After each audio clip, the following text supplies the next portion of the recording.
राहुल गांधी की हरियाणा विजय संकल्प यात्रा आज से यानी कि 30 सितंबर से 3 अक्टूबर के बीच में जारी रहेगी। इस दौरान राहुल गांधी कई विधानसभा क्षेत्रों का दौरा करेंगे। यात्रा की शुरुआत अंबाला के नारायणगढ़ से शुरू हो चुकी है। इस यात्रा में राहुल के साथ प्रियंका भी शामिल हैं। हरियाणा विधानसभा चुनाव के लिए आज से राहुल गांधी की विजय संकल्प यात्रा, यह यात्रा अंबाला के नारायणगढ़ विधानसभा से शुरू होकर और कई विधानसभा क्षेत्रों में होते हुए कुरुक्षेत्र पहुंचेगी। इस दौरान उनके साथ उनकी बहन और कांग्रेस की महासचिव प्रियंका गांधी वाड्रा भी शामिल रहेंगी। इस यात्रा के जरिए कांग्रेस का फोकस प्रदेश की सीटों पर बना हुआ है। राहुल गांधी की यह विजय संकल्प यात्रा इन 7 विधानसभा क्षेत्रों को कवर करेगी, जिनमें नारायणगढ़, मुलाना, रादौर, लाडवा, सधोरा, पीपली और कुरुक्षेत्र शामिल हैं। राहुल गांधी ने कुरुक्षेत्र के थानेसर में एक विशाल जनसभा को संबोधित किया। इस चुनावी यात्रा में उनके साथ भूपेंद्र सिंह हुड्डा और कुमारी शैलजा समेत प्रदेश के अनेक कांग्रेस के नेता भी शामिल रहे। कुतुब मेल के लिए आनंद चौधरी, हरियाणा। अग्निवीर भी अदानी जी की मदद के लिए किया गया है। अग्निवीर को अच्छा सा नाम दिया है, मगर इसका कोई मतलब नहीं है। अग्निवीर की सच्चाई यह है कि हिंदुस्तान के जवान के जेब में से नरेंद्र मोदी जी पेंशन छीनना चाहते थे।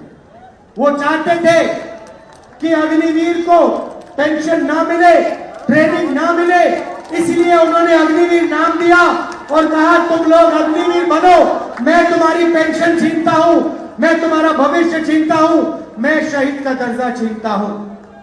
सरकारी रोजगार आज खाली पड़े हुए। हरियाणा सरकार ने हरियाणा के युवाओं को यह रोजगार क्यों नहीं दिए? यह सवाल है। और इन सवालों के जवाब देने के बजाय नरेंद्र मोदी जी, अमित शाह जी यहां आते हैं, लंबे भाषण कर जाते हैं और जो आपके दिल की बातें हैं वो करते नहीं, अपने मन की बात करके चले जाते हैं। मगर अब आप नरेंद्र मोदी जी को पहचान गए। उन्हीं ने आपको बताया कि मैं इंसान नहीं हूं, मैं नॉन बायोलॉजिकल हूं।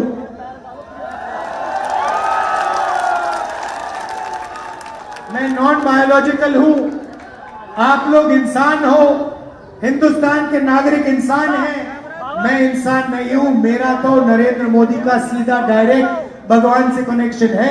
ऊपर से वो कहते हैं, मुझे ऑर्डर देते हैं, मैं करता हूं। पता नहीं कैसे भगवान है, सारे के सारे ऑर्डर नरेंद्र मोदी जी को अदानी जी की मदद करने के लिए दे रहे हैं। जो भी वो करते हैं अरबपतियों के लिए करते हैं, किसानों के लिए नहीं करते हैं। इसीलिए हमने निर्णय लिया है, जैसे ही यहां पे कांग्रेस पार्टी की सरकार आएगी, पहला काम हम मिनिमम सपोर्ट प्राइस किसानों को देने जा रहे हैं। तो सम्मान बहुत जरूरी है,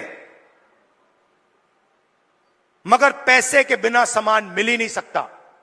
और मेरा लक्ष्य, जितना पैसा मैं बता रहा हूं आपको, याद रखो, जितना पैसा इन्होंने अदानी अंबानी को दिया है, उतना पैसा मैं हिंदुस्तान के किसान, मजदूर, गरीब, दलित, उनके जेब में डालने वाला हूं।